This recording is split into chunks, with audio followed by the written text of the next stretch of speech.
Autism awareness series में आज हम लोग बात करेंगे, एक कॉमन टर्म आप लोगों ने सुना होगा, GDD बोलते हैं, global developmental delay. GDD global developmental delay जिन लोगों ने नहीं सुना है उन लोग के लिए बता देते हैं। जनरली आप लोगों ने ऑटिज्म स्पेक्ट्रम डिजॉर्डर सुना होगा, ADHD जिसको attention deficit hyper active disorder बोलते हैं वो सुना होगा, DSL भी सुना होगा, डिलेड स्पीच एंड लैंग्वेज बोलते हैं, SPD सेंसरी प्रोसेसिंग डिजॉर्डर बोलते हैं, और Asperger syndrome, down syndrome, cerebral palsy, जो कि बच्चों में ये कॉमन बीमारियां हैं, ये आप लोगों ने सुनी है। ग्लोबल डेवलपमेंटल डिले GDD भी इसी से रिलेटेड एक टर्म होता है। इसी तरह के स्पेशल किड्स की जब बात करेंगे तो ये सारी चीज़ें भी उसमें आ जाएंगे।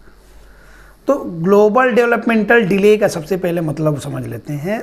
क्या होता है कि जनरली बच्चों में जो ऑटिज्म और स्पेशल किड्स जो मिलेंगे आपको, वो जनरली इनमें न्यूरोलॉजिकल जो होता है माइलस्टोन्स वो डिले होते हैं।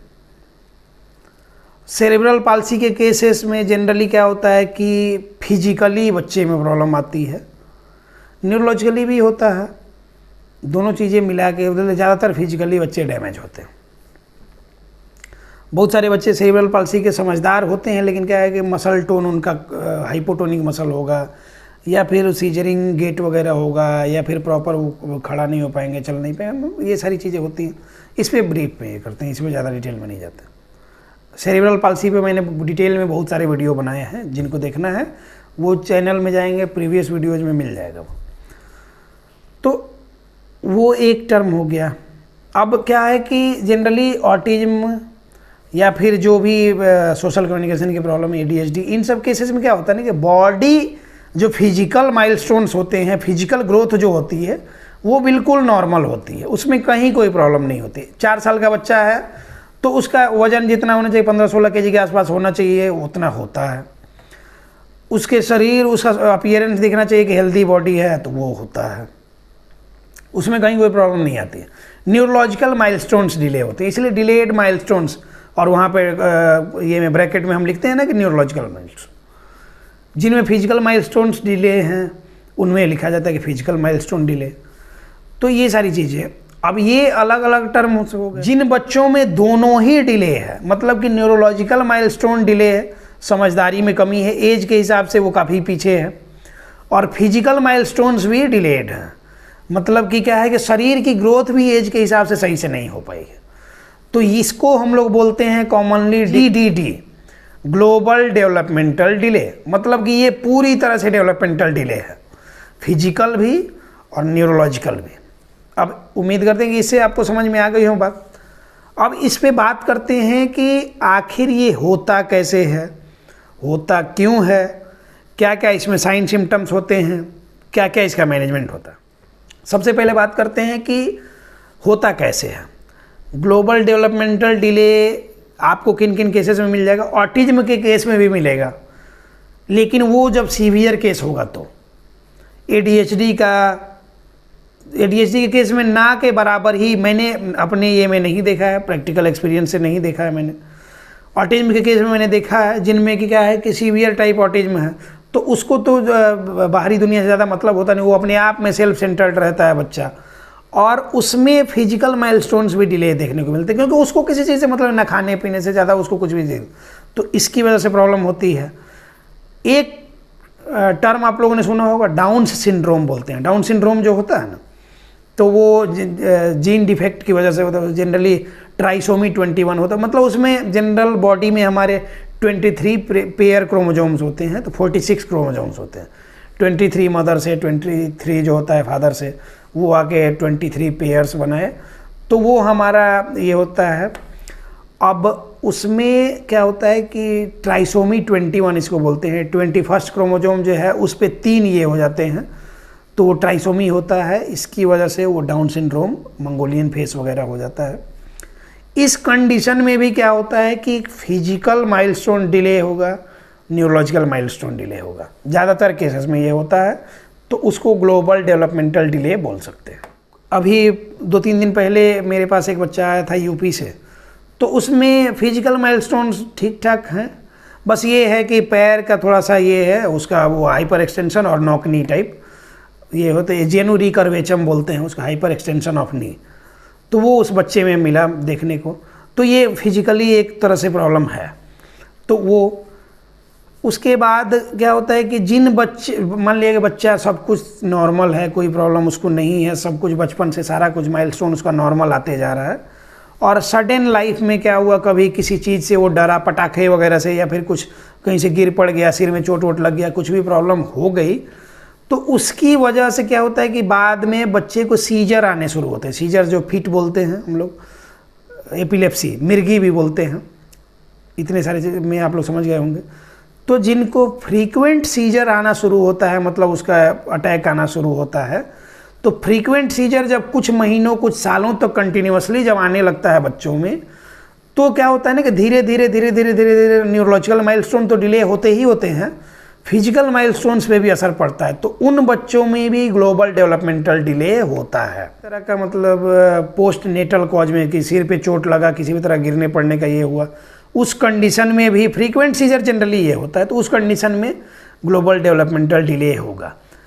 इसमें एक टर्म हमेशा यूज किया जाता है, इंटेलेक्चुअल डिजेबिलिटी। इंटेलेक्चुअल डिजेबिलिटी क्या होती है कि बौद्धिक क्षमता की कमी, सिंपल सी बात आप समझ लीजिए, बौद्धिक क्षमता की कमी, मतलब कि हम जीडीडी पर पहले शॉर्ट में बात किए हुए, जैसे ये दो चीज़ें आपको हैं, एक ये रिमोट है और एक ये बेल का जो डोर बेल होता है उसका स्विच है।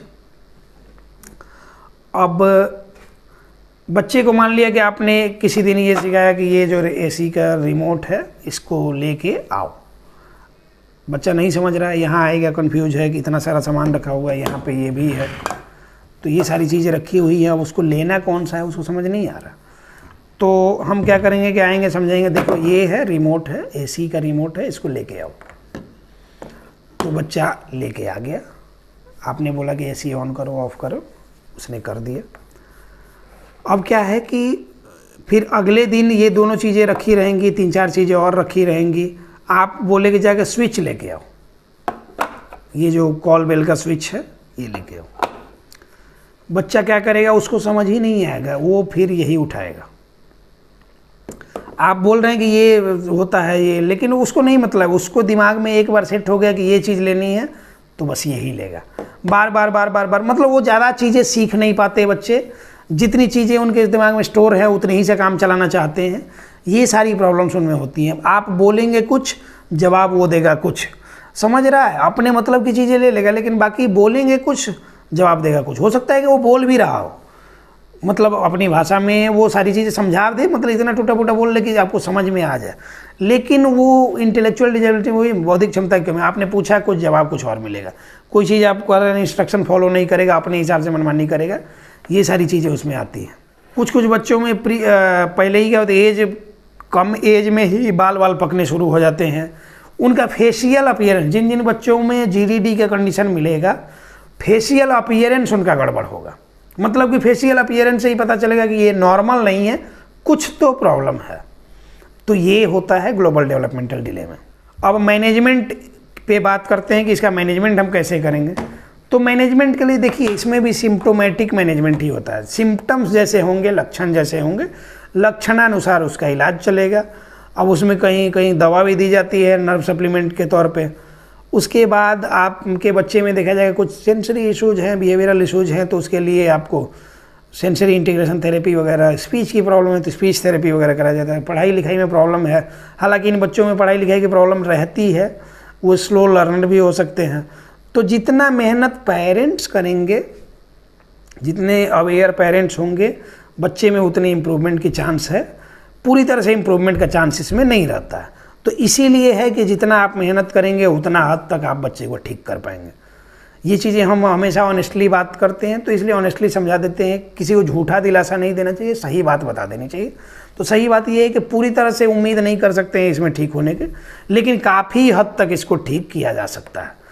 तो इसीलिए आप अवेयर हों, आप पॉजिटिव रहें, आप सिंसियर रहें, आपका बच्चा काफ़ी हद तक इम्प्रूव कर जाएगा। एडीएल इंडिपेंडेंट परफॉर्म कर ले, अपना ज़िंदगी आराम से जी ले स्वतंत्र रूप से, बस इतना ही चाहिए होता है। तो यही था ब्रीफ में ग्लोबल डेवलपमेंटल डिले के बारे में सारा एक्सप्लेनेशन।